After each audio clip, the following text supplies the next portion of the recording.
नमस्कार दर्शकवृन्द, स्वागत छ नयाँ आइपिओ अपडेटमा। सूर्यकुण्ड हाइड्रो इलेक्ट्रिक लिमिटेडले आज पुस 9 गतेदेखि पहिलो चरणको आइपिओ बिक्री खुला गरेको छ।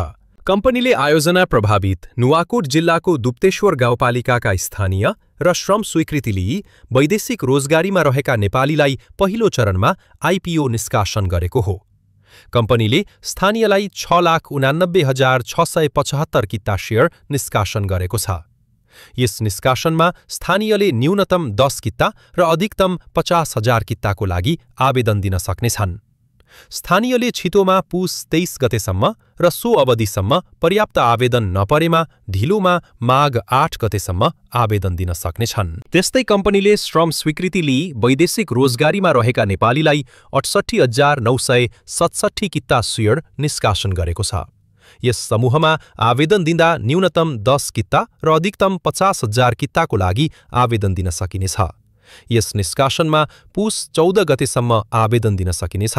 त्यसपछि कम्पनीले सर्वसाधारणलाई शेयर निष्कासन गर्नेछ। शेयर निष्कासनको लागि कुमारी क्यापिटल बिक्री प्रबन्धक रहेको छ। सूर्यकुण्ड हाइड्रो इलेक्ट्रिक लिमिटेडले नुवाकोट जिल्लामा 11 मेगावाट क्षमताको माथिल्लो तादी खोला जलविद्युत आयोजना निर्माण सम्पन्न गरी गत साउनदेखि नेपाल विद्युत प्राधिकरणलाई विद्युत बिक्री गर्दै आएको छ। कम्पनीमा अपी पावर कम्पनी लिमिटेडको बहुमत शेयर लगानी रहेको छ, जसले कम्पनीको व्यवस्थापन र दीर्घकालीन सम्भावनालाई बलियो बनाउँछ। केयर रेटिङ्स नेपालले कम्पनीलाई केयर NP/BB- रेटिङ दिएको छ, जसले कम्पनीको जोखिम स्तर मध्यम रहेको संकेत गर्छ। यदि तपाईँ आयोजना प्रभावित स्थानीय वैदेशिक रोजगारीमा रहेका नेपाली वा दीर्घकालीन हाइड्रो सेक्टरमा लगानी गर्न चाहने लगानीकर्ता हुनुहुन्छ भने यो आइपिओ तपाईका लागि महत्त्वपूर्ण हुन सक्छ। साथीहरु, सूर्यकुण्ड हाइड्रो इलेक्ट्रिक लिमिटेडको आइपिओ बारे जानकारीमूलक भिडियो कस्तो लाग्यो? भिडियोलाई लाइक र शेयर गर्नुहोला।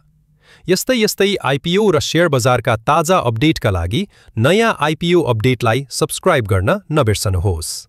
Thanks for watching.